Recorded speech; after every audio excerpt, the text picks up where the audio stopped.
Le Seigneur est mon berger, rien ne saurait me manquer. J'étais étranger et vous ne m'avez pas accueilli. J'étais nu et vous ne m'avez pas vêtu. J'étais malade et en prison et vous ne m'avez pas visité. Je vous le dis en vérité, toutes les fois que vous n'avez pas fait ces choses à l'un de ces petits, c'est à moi que vous ne l'avez pas faite. Un tout petit mot sur le texte que nous venons d'entendre, qui est en réalité en deux parties. Il y a la partie affirmative et la partie négative.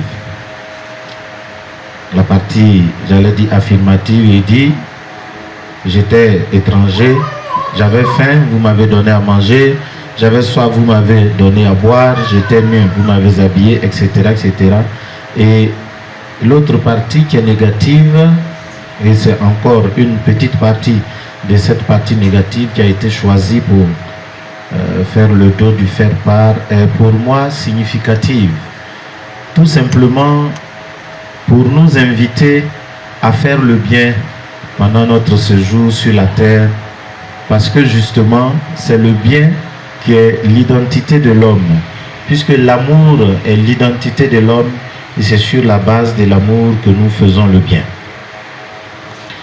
Je m'en vais tout à l'heure dire que Pascal, de son vivant, a été le chef de notre communauté chrétienne de Yaokokroko. Quand j'ai appris son décès, j'ai cherché son visage sans le voir, jusqu'à ce qu'on me dise le chef chrétien. C'est pour moi beaucoup de choses liées à cette page d'évangile qui a été choisie. Cette mission, ce service qu'il a accepté à la tête de notre communauté est pour lui le moyen d'accueillir Jésus quand il était étranger, de le vêtir quand il était nu, de le visiter en prison ou malade. Parce qu'il l'a fait à sa manière, avec les moyens qu'il avait, en essayant de rassembler au mieux la communauté chrétienne de Yaokokroko. Je le disais tout à l'heure à notre frère Vénance, cette communauté que nous savons pas très facile du tout. Voilà, je le dis d'expérience parce que j'ai fait 5 ans de ma petite vie de prêtre à Tabagne. Et je connais les difficultés qu'il y avait à réunir les gens, à faire entendre les gens de la même voix ou de la même oreille à Yaokokroko. Et Pascal a toujours été là comme ce rassembleur. Et je le répète, avec les moyens dont il disposait.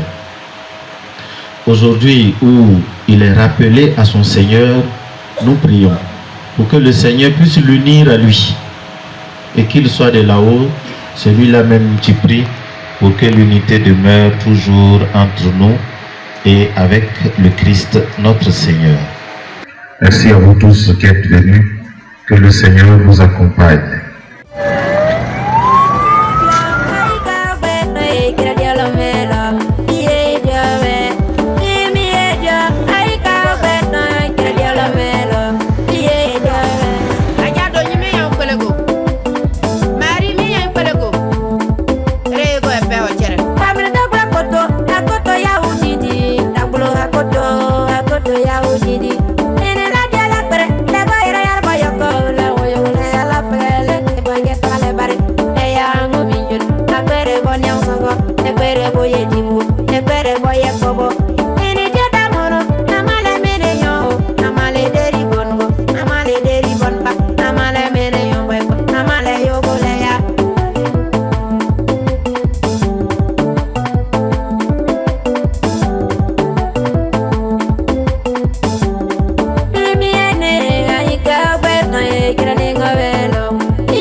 Je me nomme Signo Bini Guadio Vénance et Je suis l'enfant du cousin de ce défunt. Alors, pour ce qui m'a été raconté à ma naissance, comment j'ai commencé à devenir quelqu'un pour connaître la vie, mon papa m'a fait savoir que ce monsieur-là, il est d'une famille très élargie. Ses sources viennent de Bini-Kobena, si bien que lui-même, à sa naissance, ils l'ont confié à la famille maternelle à Bini-Kobena. Mais biologiquement, il est né d'un père polygame de 3 femmes. Et à sa naissance, il n'a pas eu la chance d'aller à l'école. Donc il est resté dans le village et c'est comme ça qu'il a mené sa vie, il s'est marié. C'est quelqu'un qui était beaucoup rangé parce que il n'avait pas de grands moyens. Donc il est beaucoup réservé, il est dans son coin. Il n'aime pas assister au regroupement de peur qu'on lui dise des choses choquantes. Voilà, et c'est comme ça qu'il a fait Dieu merci, Dieu lui a donné assez d'enfants. Et dans le parcours de ces enfants, il les a tous presque mis à l'école. Mais quelquefois, à défaut de moyens, certains ont abandonné. D'autres ont eu le courage de continuer. Et par là que Dieu lui a fait grâce que un au moins parmi ces enfants-là a commencé à faire quelque chose. Et ce monsieur était le chef d'église de la communauté chrétienne de Yakoukouroukou, catholique. Il a œuvré beaucoup pour le bien-être de l'église et l'union des fidèles et les relations entre la communauté et les pères. Il en a fait. Il a fait comme il pouvait. Et ces derniers moments, cette maladie qu'il a emmené vers le ciel a commencé par une réunion qu'il allait tenir, une réunion de la communauté qu'il allait tenir dans un village qu'on appelle Biraoudi. Et c'est au retour, il a fait un accident de moto. Et son fils lui avait offert une moto pour faire ses courses. Et c'est à la suite de cet accident-là, il a commencé à se sentir mal. Et c'est cette douleur, dans cette douleur, il a vécu jusqu'à ce que ça dégénère. Et récemment, quand ça ne va pas, son fils Gabriel m'appelle: ah, grand frère, le vieux ne se porte pas bien, est-ce que tu peux l'emmener à Taban, à Bondoukou? On en a fait presque 4, 5, 6 fois. Et les derniers moments, l'enfant m'a appelé pour dire: ah, grand frère, je t'informe que comme le vieux est dans les mains de la maman seule là-bas, je souhaiterais l'envoyer en ville pour encore le soigner et l'aider à supporter le vieux, aider maman à supporter le vieux. Et c'est comme ça, et moi je lui ai donné mon accord. Il a aussi averti le chef du village de Bini-Kobena, qui est le neveu de son papa aussi. Donc il est parti. En tout cas, on s'appelait pour savoir comment il se portait, jusqu'à ce qu'il me dise qu'il doit suivre une opération. Mais bien avant, il a fait tous les examens et il y a possibilité, en tout cas, de faire son opération. Il a fait l'opération, on suivait ensemble. Après encore, il m'a fait savoir qu'il a chuté un peu parce que la médecine demande qu'il reparte au bloc. Il a été au bloc. Il me donne encore la nouvelle comme quoi il s'est réveillé, mais il est encore, il ne parle pas et qu'il a peur. Bon, c'est dans ce langage, on est resté et un vendredi matin, il m'appelle pour dire: ah, grand frère, le vieux n'a pas supporté la maladie.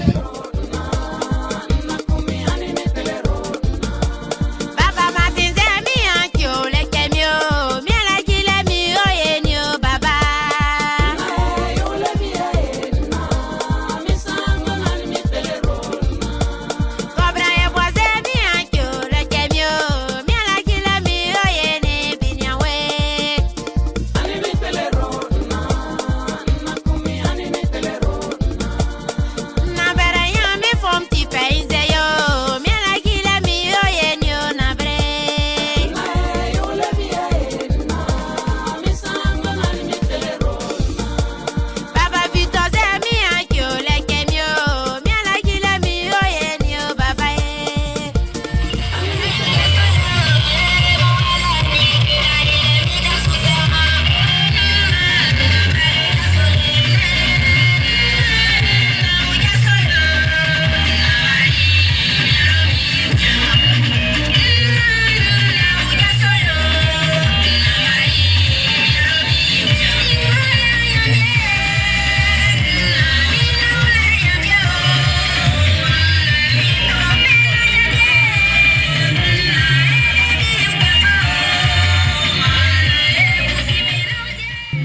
Un monsieur, je ne l'ai jamais vu en train de bagarrer avec quelqu'un. Bien que je sois jeune, d'accord, mais j'ai au moins 53 ans. Je ne l'ai jamais vu faire parler avec quelqu'un. Donc, c'est un monsieur, moi, je souhaite avoir sa foi. Parce qu'il a gardé la foi jusqu'au dernier de ses jours. Et il a marché sur les traces de Jésus-Christ. Voilà ce que j'en sais sur la vie de Pascal Abissa. Je ne saurais remercier tous ceux qui ont pris part à ces derniers moments. Cet enterrement qu'on vient de faire. Je ne saurais dire merci, cesser de dire merci à tout le monde. Et dire particulièrement à son fils Gabriel, qui a soutenu son papa jusqu'au bout. L'enfant a fait ce qu'il a pu. Dieu a décidé autrement, mais c'est la volonté de Dieu. Donc, nous lui disons au revoir et que Dieu l'accueille dans sa félicité.